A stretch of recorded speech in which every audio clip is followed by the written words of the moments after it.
So, I got a thing.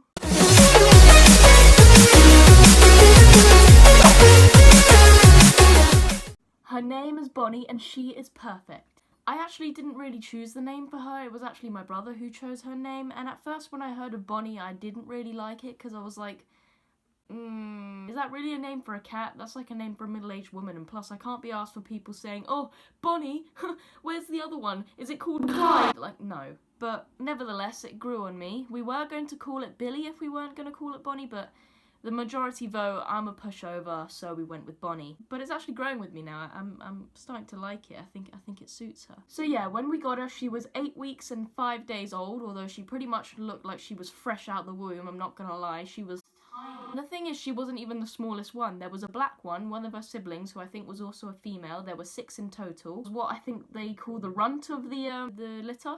It's basically like the smallest one. She straight up looked like she was only a week old. So, while we're on the topic of cats, I thought it would be only fair to go on down memory lane and talk about all the cats that I've had from my childhood up to now. I'm still a child, but you know what I mean. By the way, I hope you like my new haircut. I am now going to be referred to as Harry Potter, but more emo, and if you call me anything else, you will be removed and blocked. Thank you and good night. No, I'm joking, it's not that deep, but I can see how people would sort of, I don't know, see the resemblance. I wanted something different, and here I am. Okay, so first things first, when I was about 7 or 8 or 9, one of those ages I'm pretty sure, I got my first ever pet cat. We got him from a friend of my brother's because her mum was good friends with my mum at the time. They had a couple cats that they wanted to give away. Now these weren't like kittens, I'm pretty sure they were already nearing, if not already a year old. So they didn't really have that kitten look anymore. They looked like kind of big. You know what I mean? They look nothing like this, let's just say that. Oh yeah. Don't you think our eyes look similar? Like, I'll show you a better picture, but her eyes are kind of like bluey green like mine. I don't know if she'll keep that eye colour. I know that babies' eyes tend to change colour throughout their childhood. I don't know if that's the same with kittens, but I would like to think that she would keep this because it's quite pretty in my opinion. Update, I was correct. Her eyes did change colour and now they're brown. Weep, weep, weep, weep. But anyway, back to the story. It was a black and white male and I named him Tids. T-I-D-S. I don't know where the name came from. I think it was meant to be short for Tiddles. I ended up changing it about a year later because of how much it sounded like tits. And people were taking the mick out of me, so yeah, we changed his name to Rodney. You know, that robot from that robot movie. I don't ask, I just like the name and the movie. But long story short, Rodney didn't really last because I don't know if this is the same with male cats. It tends to be more with males than with females, but the male cats just tend to leave. So yeah, Rodney was a little shit, and even though we did everything we could for him, we fed him, we gave him water, we gave him love, we gave him a house, we defleed him, we dewormed him, we snipped him, but no, he left. So fuck you, Rodney. One thing that I found quite annoying and also my family didn't like was that whenever he slept in my bedroom, he liked to sleep right by my pillow with his arse in my face. I really don't understand what kind of cat does that. And I'm a little bit worried because it was Bonnie's first time sleeping in my room yesterday and she wanted to sleep very near my pillow as well. So I'm hoping that she doesn't get the same idea. Moving on a couple years, when I was 12 in 2015, summer of that, we'd recently got back from holiday and my dad had found two, I think they were 9 or 10 weeks old kittens, both female. I basically just fell in love the moment that I saw them. I wasn't really too bothered on the colour of them at the time. I just wanted a kitten because it had been so long since I'd last had the other one. I mean, 2 years is so long. To be fair, it did feel like a long time though. But we went there, we went to the place, this woman was giving them away for I don't know how much money, but that doesn't really matter now. And pretty much I named them on the first day that we got them once they came back. I don't know how it happened. I named them. I think we were giving them food. I think one of them sneezed and I called that one Pixie and I called the other one Coco because Coco just is a name that at least one of your cats will have been named in its lifetime. If you don't ever name your cat Coco, then what exactly are you doing? They were very different from Rodney, to say the least. Rodney was just flat out a dickhead. He did not like us at all. Pixie was a little rascal. She was very reckless. She was very small and nimble and scrawny. Kind of like a proper tomboy kind of cat. She did not like being held. She did not like showing affection. She liked killing things and going outside and running around. She was a hyper little shit. And she always liked to push her sister Coco out of the way for food, which is weird because, ironically, she was the skinniest one. She never put on an ounce of weight, even though she probably ate more food than Coco did. And Coco was a little pushover, so she always allowed her to eat whatever she wanted. Coco was more of a gentle giant. She was fluffier, she was overall a lot nicer to look at, a lot nicer to humans. She was more cuddly, she was more affectionate. She wasn't too bothered about going outside, although you know, obviously they were intrigued. I remember leaving my house to go to school every day, and I'd see them, you know, sitting right here by my window looking out. Not at me, obviously, they didn't give a half a shit about where I was, but they were that desperate to go outside, which I guess, you know, they would be at that age. Long story short, they both died. Yep, Pixie got hit by a car on the 24th of October 2016. I was actually in Ireland at the time for a week's holiday during the half term. It wasn't the best news to hear. And then 2 years later, 2 weeks after the 2-year anniversary of Pixie's death, Coco got hit by a car. Now, the thing I find so weird about this whole thing is that curiosity killed the cat. In Pixie's case, she went out into the front garden where all the cars are zooming past at like 3 a.m. She got clocked around the head, and it was the complete opposite thing for Coco. I think it was cowardice killed the cat in this case, because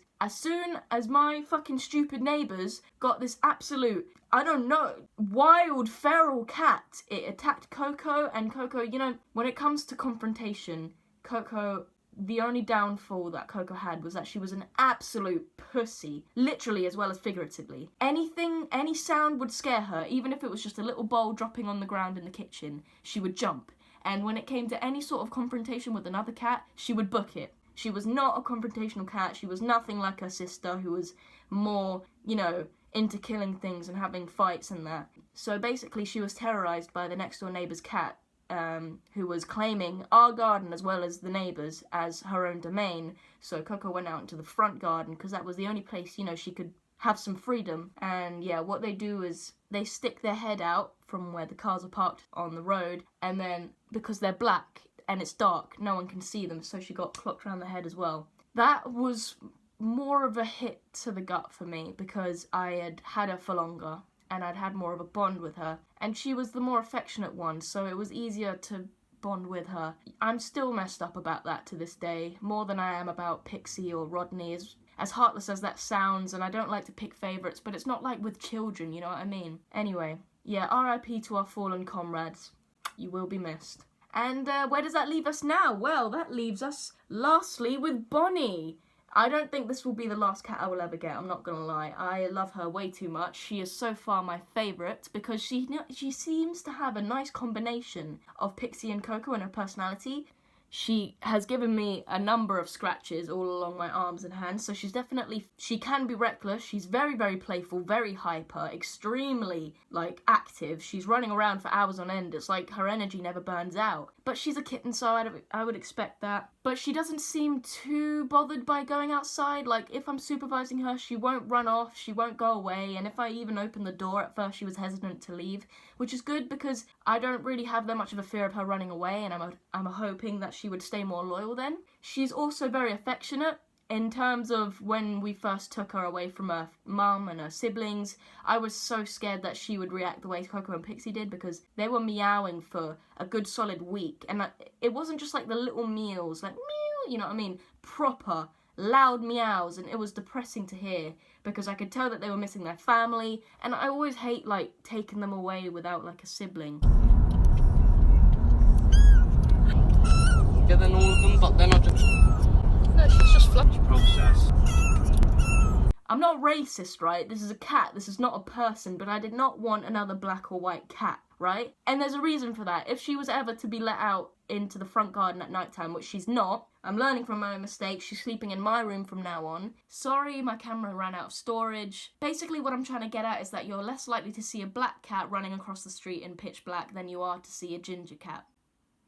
But yeah, she's very affectionate, very cuddly, and the good thing about her is that she didn't take that long to get over her family. Once she found out that she was getting better food and better care and better toys and more affection and freedom than she was at her other place, and she was being defleed and dewormed, because she had some fleas, but Coco and Pixie were, riddled with fleas. Bonnie is not too bad, but we had to nip that in the bud quickly before she was allowed anywhere near my bedroom, all that kind of stuff. She can be cuddly once she finally settles down and has her nap. I'm not too worried about her affection right now because I know that she's a kitten. She'll get more affectionate when she gets older, but I'm definitely holding her enough because you're meant to hold them a lot when they're this young to get them used to human affection. But yeah, in terms of how she looks and how she acts and her personality, I think we hit the jackpot with this kitten. I think Bonnie is definitely the group's favourite. And yeah, I just hope that she manages to live past the age of 3 years, because that would be nice. The weird thing about it is that I actually found out where Rodney's been all this time. So while Coco and Pixie have been a bag of bones in my back garden, Rodney has been running around, living a life of like, I don't know, 7, 8 years now he would be, I'm not sure. Right, like, around the corner. This little cul-de-sac with a bunch of little houses. And he looks older and he looks fatter. I'll insert a video that we saw of him here. So we found a cat that looks exactly like our old cat. Slowly, don't move. I need to check pictures. That might actually be where the black on his nose is. Look how that kind of spreads out. Damn, man, it spreads out here weirdly. He got fat, you know. Wait. He looks older.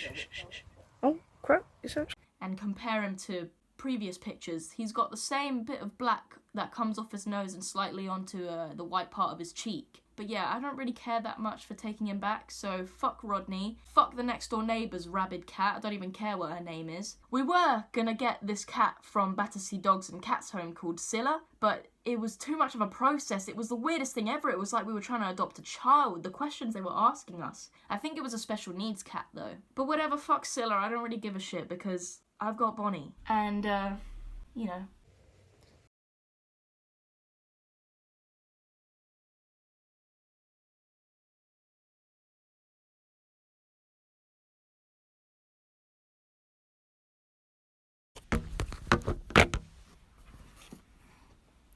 Thumbnail time!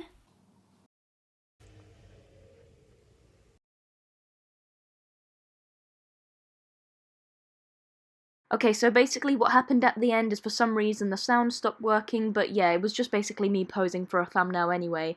It was the end of the video, but nevertheless, hope you enjoyed it, and I'll see you in the next video. See you later.